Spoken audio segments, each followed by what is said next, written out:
జై శ్రీరామ్. అందరికీ నమస్కారం. వెల్కమ్ టు న్యూస్ అఖండ. నేను మీ కస్తూరి శ్రీధర్. మీకు ఒక డిఫరెంట్ న్యూస్ ఎట్లా ఉంటుందంటే, వారిని పాసుగాన్లారా ఏందిరా స్వామి ఇలా తలకాయలు పనిచేస్తున్నాయా లేదా ఏందిరా నాయన నెట్ ఉంటుంది ఈ న్యూస్ చెప్తే. దీని గురించి చెప్పబోయే ముందు మీకు ఒక చిన్న ఎగ్జాంపుల్ చెప్తా. ఉత్తరప్రదేశ్లో ఈ కావడ యాత్ర అనేది జరుగుతుంది. కానీ ఈ కావడ యాత్ర జరుగుతున్నటువంటి ఈ దారుల్లో ఎవరైతే షాపులు పెట్టుకొని ఉంటారో ఆ షాపులకు సంబంధించి షాపు యజమాని అలాగే లైసెన్సు వాళ్ళ ఒరిజినల్ పేర్లు పెట్టాలా అని చెప్పేసి ఉత్తరప్రదేశ్ గవర్నమెంట్ ఒక నిర్ణయం అయితే తీసుకునేది. అయితే యోగి ప్రభుత్వం తీసుకున్న నిర్ణయానికి వ్యతిరేకంగా కొంతమంది ఏం చేశారంటే దీన్ని తీసుకొని పోయి ఏకంగా సుప్రీంకోర్టుకు పోయినారు. అంటే ఏంటి, మన అసలు సిసలైన పేరును బోర్డు మీద రాయాలంటాం అది తప్ప కాదు కదా. అంటే వీళ్ళ పేరు అక్కడ పెడితే ఏమవుతుందంటే, ఈ శివభక్తులు హరిద్వార్ నుంచి గంగా జలాన్ని తీసుకెళ్తారు వాళ్ళ గ్రామాలకు, అక్కడ వాళ్ళ ఊర్లో ఉండేటువంటి ఆ దేవాలయాలను శుద్ధి చేసుకోవడానికి. అది ఒక పుణ్యకార్యం అన్నమాట. అయితే ఆయన తీసుకున్న నిర్ణయం ఏంటయ్యా అంటే, వాళ్ళు అంత పరమ పవిత్రంగా అంత భక్తి శ్రద్ధలతో వాళ్ళు ఆ మారి పోతూ ఉండేటప్పుడు వీళ్ళు ఆ పోయేదారిలో వాళ్ళు ఎక్కడైనా భోజనం చేయాలన్నా కూడా ఆ అమ్మేవాళ్ళు కూడా అంతే పరిశుభ్రంగా ఉండాలా, సాత్వికమైన ఆహారం అందించాలని చెప్పేసి ఆయన ఆ నిర్ణయం తీసుకున్నారు. కానీ ఇంకొక విషయం కూడా మీకు చెప్పా, ఈ నిర్ణయం ఇప్పుడు తీసుకునేది కాదు. ఇది కాంగ్రెస్ గవర్నమెంట్ ఉన్నప్పుడు, అప్పుడు ఉత్తరప్రదేశ్లో ములాయం సింగ్ ఉన్నప్పుడు ఈ నిర్ణయం తీసుకున్నారు. దాన్ని ఇప్పుడు ఈయన కఠినంగా అమలు చేస్తున్నాడు అని చెప్పి కానీ అక్కడ వాళ్ళ పేర్లు రాయాలంటే, అమ్మ మా పేర్లు రాసామనుకో అప్పుడు వాళ్ళు హిందువులు కదా, మేము ముస్లింలం అయిపోతాము, మా పేర్లు రాస్తే అప్పటికి మాకు వ్యాపారం జరుగుతుందో జరగదో, వాళ్ళు మా దగ్గరికి వస్తారో రారో, అప్పుడు మా వ్యాపారం దెబ్బతింటుంది కదా అని చెప్పేసి ఒక దురాలోచనతో వీళ్ళు ఏకంగా సుప్రీంకోర్టుకు వినారు. ఇదంతా ఎందుకు చెప్తున్నానో మీకు అర్థమవుతుంది. ఒలింపిక్స్ ఈ భూ ప్రపంచంలోనే అతి పెద్ద క్రీడలకు సంబంధించిన ఈవెంట్ ఇది. సహజంగా ఈ ఈవెంట్లో క్రీడాకారులంతా అంటే పార్టిసిపేట్ చేసే వాళ్ళందరూ కూడా చాలా డీసెంట్గా చాలా మర్యాదకరంగా ఒలింపిక్స్లో అయితే పాల్గొంటారు.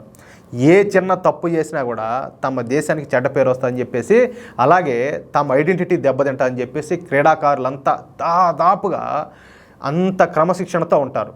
మీకు అర్థమవుతుంది కదా. కానీ ఈ మధ్యకాలంలో ఒక వర్గం వారు విచిత్రమైన పరిస్థితిని దాన్ని తీసుకొచ్చినారు. అదేంటయ్యా అంటే హిజాబ్. ఓరే స్వామి, ఒలింపిక్స్ ఏంది, హిజాబ్ ఏంది, నువ్వు చెప్పే కన్వర యాత్ర ఏంది, నీకు ఏమన్నా తలకాయ పని చేస్తుందా, నువ్వేం మాట్లాడుతున్నావు నీకన్నా అర్థమవుతుంది అనుకుంటారా? ప్రతిదీ కూడా మీకు క్లారిటీ ఇస్తా, అంత ఈజీగా ఏది వదిలిపెట్టను. సరే, ఈ హిజాబ్ అనేది ఇంట్లోనో లేకపోతే బయటో ఈ హిజాబ్ ధరిస్తే అదొక రకం.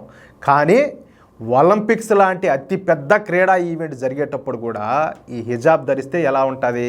ఇప్పుడు అదే జరిగింది. ఫ్రాన్స్ రాజధాని ప్యారిస్ నగరంలో ప్రస్తుతం అంగరంగ వైభోగంగా ఈ ఒలింపిక్స్ జరుగుతున్న సంగతి మనకందరికీ కూడా తెలిసిందే. అయితే ఈ ఒలింపిక్స్లో ఫ్రాన్స్ తరపున ఈ ముస్లిం క్రీడాకారులు కూడా పాల్గొంటూ ఉన్నారు.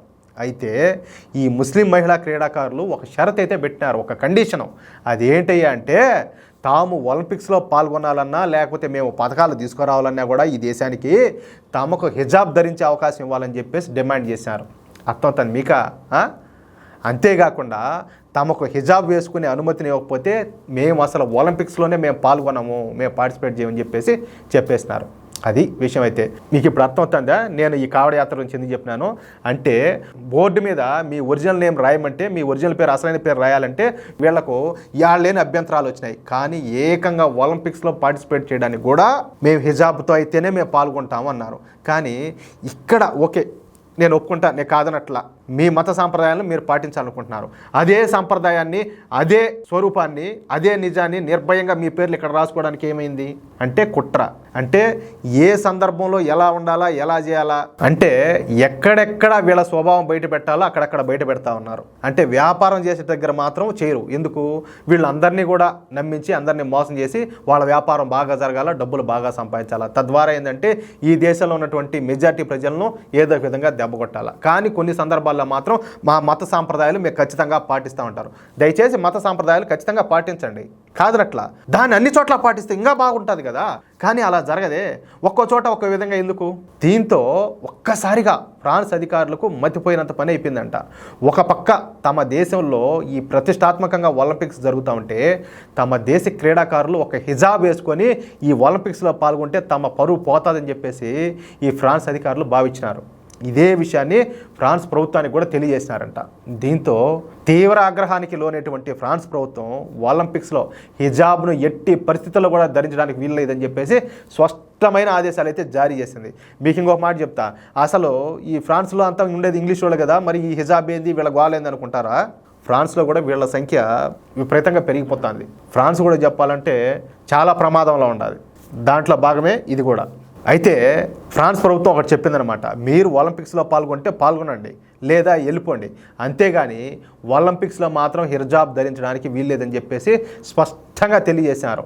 ఒక్క క్రీడాకారులు మాత్రమే కాకుండా వాళ్లకు కోచింగ్ ఇచ్చే మహిళా కోచ్లు, అలాగే మహిళా రెఫరీలు, మహిళా సిబ్బంది కూడా కంప్లీట్గా హిజాబ్ ధరించడానికి ఎట్టి పరిస్థితుల్లో కూడా వీల్లేదని చెప్పేసి ఫ్రాన్స్ ప్రభుత్వం కర్రాఖండిగా తేల్చెప్పింది. తద్వారా తమ దేశ గౌరవాన్ని అయితే ఫ్రాన్స్ కాపాడుకునింది. ఇది విషయం.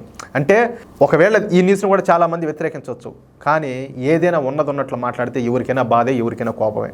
దాంట్లో అయితే డౌట్ ఏం లే. ఉన్నట్టు చెప్పడం మన విధి, మన బాధ్యత. తర్వాత దీన్ని ఎలా తీసుకోవాలనేది మీ నిర్ణయానికి వదిలేస్తా ఉన్నా. ఈ వీడియోపై మీ యొక్క అమూల్యమైన అభిప్రాయాలను దయచేసి ప్రతి ఒక్కరు కూడా కామెంట్ రూపంలో తెలియజేయాలని కోరుకుంటూ, అలాగే ఈ వీడియోని లైక్ చేయడంతో పాటు వీలైనంత మంది జాతీయవాద మిత్రులకు అందరికీ కూడా, ప్రతి ఒక్కరికి, తెలుగు వాళ్ళందరికీ కూడా ఈ న్యూస్ షేర్ చేయాలని చెప్పి మిమ్మల్ని అందరినీ సవినయంగా వేడుకుంటూ, ఇంతవరకు ఎవరైనా మన ఛానల్ సబ్స్క్రైబ్ చేసుకోకపోతే ప్రతి ఒక్కరు కూడా మన ఛానల్ సబ్స్క్రైబ్ చేసుకోవాలని, అలాగే మనం అందించే ప్రతి ఇంట్రెస్టింగ్ వార్తను పొందడం కోసం తప్పనిసరిగా ఈ బెల్ సింబల్ అయితే క్లిక్ చేయాలని మిమ్మల్ని అందరినీ కోరుకుంటా ఉన్నా. జై శ్రీరామ్.